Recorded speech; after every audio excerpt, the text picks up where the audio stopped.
In this lesson, I want to show you how to manage your media, like your images and things like that. So you go over to Tools and you click to Media Manager. When you click that, you're going to get this pop-up. Now, if you don't have any images at all, you shouldn't have anything on here. But by default, when you install Joomla, you have some basic folders like the banners. But you can be able to create more. So this is where you manage all your photos. You can create different categories for different things that you want to upload in that particular category. So if let's say you're a photographer and you want to showcase the work of your clients, you can be able to create a folder for each client. Or let's say you want to, create folders for different events or for different dates, or you just want to create a basic stuff for your family photos you want to share. You can do that here. So to do so, you click on create folder.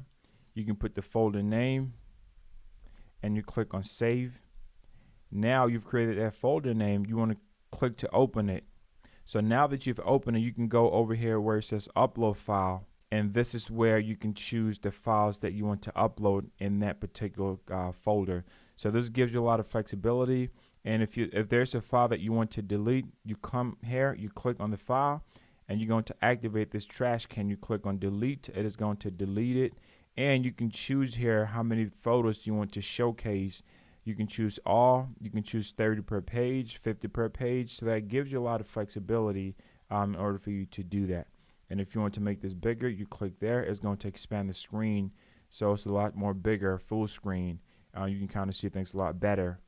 And when you're done with it, you just click on X. And also I want to say something here. Every file that you upload is going to show you the size of it. Now, based on the settings, your Joomla settings, you can't upload images or files that are more than 10 megabytes, I think by default. But you can always change that. Sometimes it's 10 megabytes, sometimes it's 64. This is based on the settings of your server. So if you use a shared hosting, or let's say shared hosting or VPS or cloud, or different things are dedicated, then you can have a little more flexibility. But that is how you manage your media on Gridbox.